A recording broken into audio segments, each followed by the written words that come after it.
Carried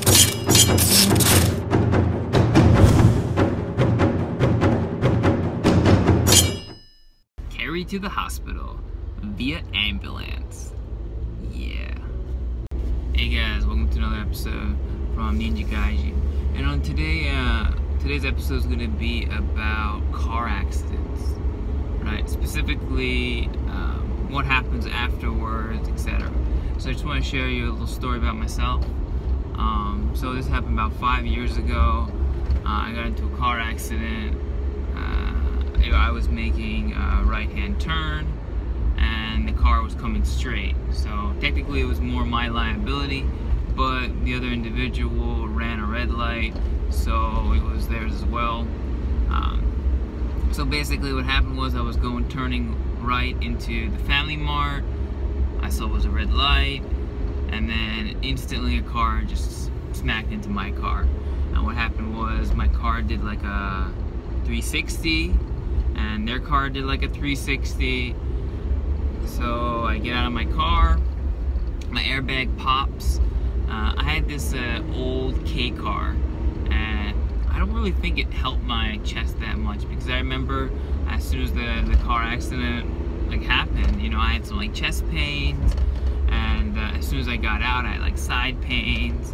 I had a mark on my chest for where the seatbelt was, and I was definitely not in good shape. I checked with the other person, the other driver. He was fine. He was also in a K car. When I say K car, I'm talking about a yellow plate license, which is basically signifies smaller engine, smaller types, smaller car, smaller body type, etc. And you know, it's a good thing, because had he had a normal car or a truck, perhaps maybe there would have been more damage, more bodily damage, but luckily there wasn't.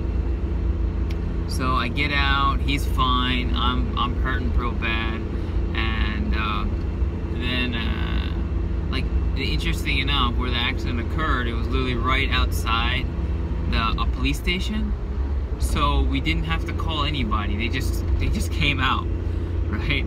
And I remember them coming and checking on me. First thing they ask is, you know, have you been drinking, right? Because once again, in Japan, drinking and driving is a huge no-no. So they will arrest you, heavy fines, etc. And I said no, and then he told me to breathe out, and he kind of like smelled my breath. I'm sure it smelled like ramen, because I had some delicious ramen earlier. And he was like, all right, so, you know, I tried to explain the situation to him, and they called an ambulance over, actually, because I was in a lot of pain, a lot of side pain, some chest pain, etc.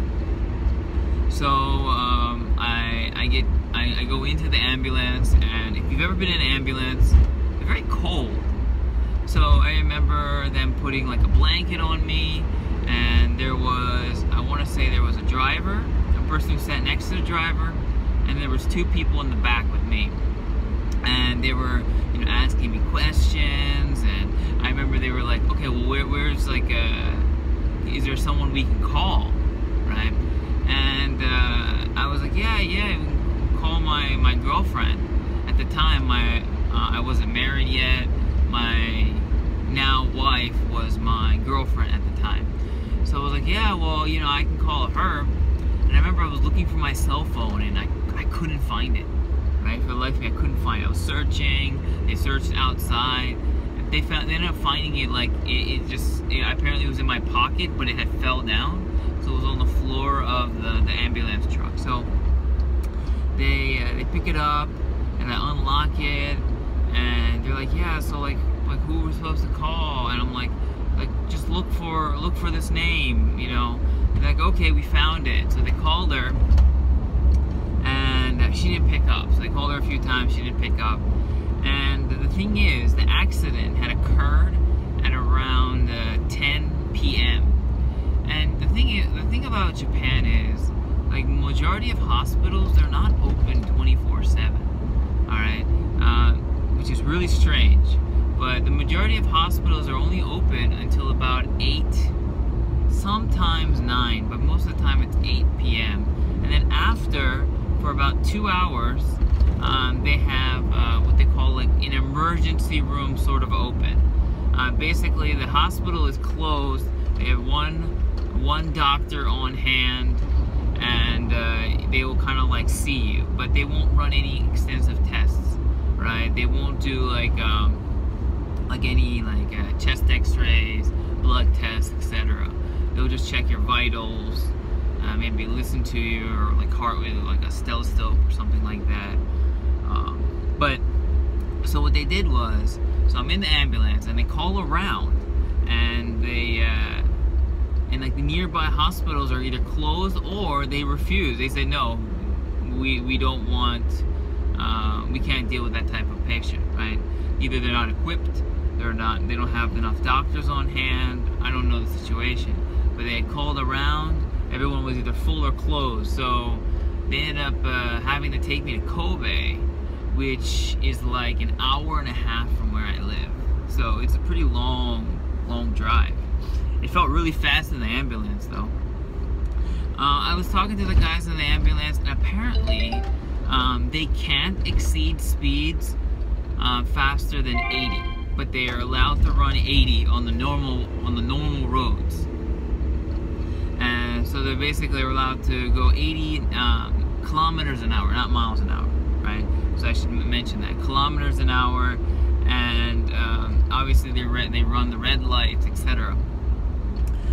So they're taking me, and about 45 minutes into the drive, you know, obviously they keep asking me questions. You know, how are you doing? You know, breathing all right? You know, all that blah blah blah. And about 45 minutes, they make a stop, and they say, we're gonna pick up a doctor.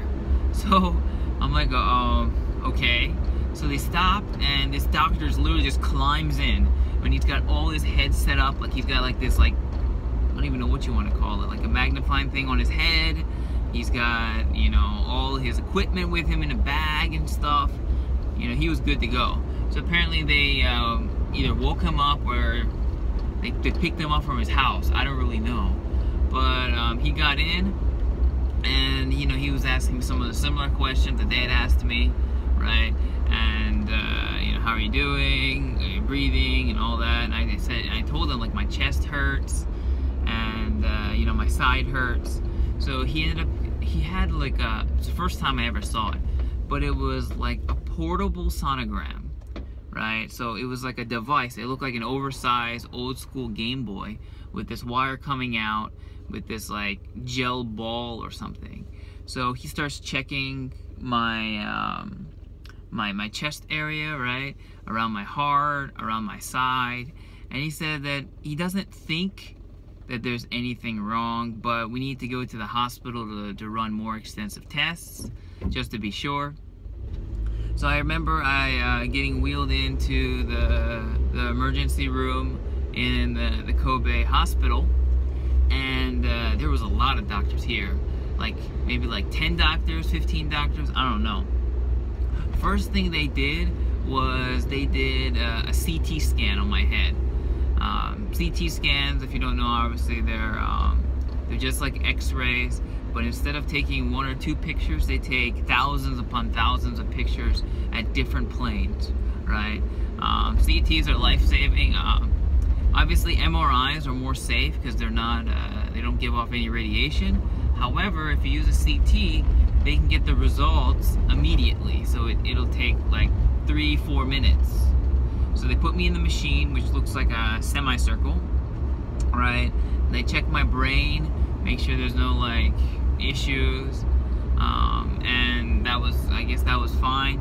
And then they put me on this table, and this was where it got a little bit weird, but they basically had needles, right? A bunch of doctors, different needles, and they start poking me. They just keep poking me, and like I'm like what is this? Like, it hurts a little bit. And they're like, oh, well, we're checking to see if there's any like blood blockage like in your body. I'm like, oh, okay. So they do that for a little bit, and then like they also make me do a blood test. Like they do like a rapid blood test on me. And at this point, I finally got in contact with my girlfriend at the time, and then she says she's heading down to the hospital. So fast forward, the results come in, and they say that everything looks within normal, but apparently you have some inflammation in your chest. It's called like the CKMB. Basically what it is it's the muscles around your heart mainly, as well as some vital organs. There's like an inflammation value for it, and usually it's under the CKMB. So because it was a little bit high, they said they wanted to keep me in the hospital just to check to make sure everything's okay. So they admit me, but I don't know if it was because of the time or because they thought it was something that could have been serious, but they put me in the ICU. So so I'm in the ICU. I have my own room, really big room. I look over because everything's like a glass walls, and the doors open so I can see other patients.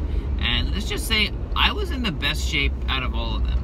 A lot of people had lots of tubes in their mouths, and like, you know, they weren't moving, they weren't talking.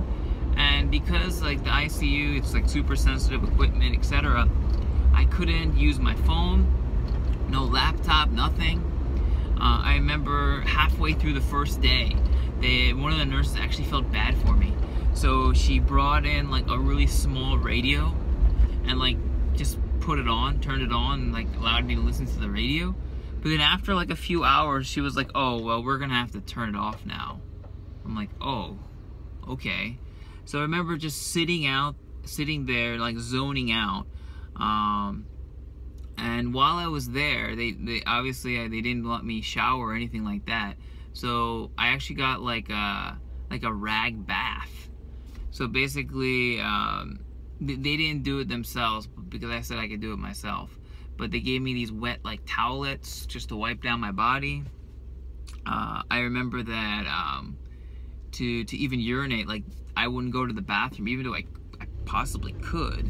But because my side was pretty painful, and you know, I guess because they wanted everything to kind of like relax, I basically peed in this like bucket looking like thing that could best be described as something that you would use to water the garden or something. And then I had this call button I'd push, and they would come and they would collect it. God, what a shitty job. But anyways, so I was there, and I was actually there for, what is it? So this whole thing happened on a Friday night. I was there Saturday and Sunday, because when they took the test again, they said that it was still a little bit high, so they still wanted to keep me. I remember during my time there, at one point, the doctor brought in like college students. He had asked prior and said that, you know, if it's okay to bring them to, you know, study or learn. I said, yeah, sure. So it's like a case study for them, right? So they come in, they talk about my diagnosis, what possible complications I have, and like what's my current status, and you know, stuff like that. So that was an interesting experience. And then finally on the Sunday, I get to leave. Basically to wrap it all up as far as like the car accident itself, so in Japan they assign a percentage of fault. Okay, the percentage of fault in our case was 50-50, so we're both equally at fault, and the insurance pays out accordingly. At the time I was renting my car, and I had to pay like the recycling fee, but that was it. Recycling fee is basically when you want to get rid of a car, either it's too old or it was totaled, like in my case, you have to pay a recycling fee for it, and that's usually somewhere between $300 to $500. So I remember paying that, and you know, that was that. I actually have footage when I think about it. I actually have footage of the car wreck that I might include in a supplement uploaded video at some point. But yeah, so then finally after that, I remember looking at the smashed up car, doing the video of that, and collecting some items in it. And I remember like just being a little bit shooken a little bit, because the car next to mine, it was actually his car. So like the totaled cars were together at the junkyard, and I remember looking over and I saw that there was like a smashed up like baby seat, like, you know, a baby car seat. So I was really happy that at the time, obviously the baby wasn't in the car, and that was over. But unfortunately it became a little more complicated towards the end, because he didn't have insurance, or rather he had insurance, but his insurance, he moved to his new car, and this was his old car. So to get the money to, you know, to pay for some damages, etc., you had to go around and use like the national insurance, and that was its own exercise. But all in all, everything was good. You know, he wasn't hurt, and I didn't really have any big problems, and I did get to stay in a hospital. The food was very good, I'll tell you that. Everything, the bill and everything was covered through his insurance, so that was good too. But yeah, so that was my one and only experience when I like completely totaled my car. If you're in Japan, you've had a similar experience, or you know of anybody, you know, please feel free to share. I love to hear about it. If you have any questions about this video, maybe something I didn't cover, it's possible, or something else about Japan, please let me know, and I'll get back to you as soon as I can. Alright guys, thanks for watching. Bye.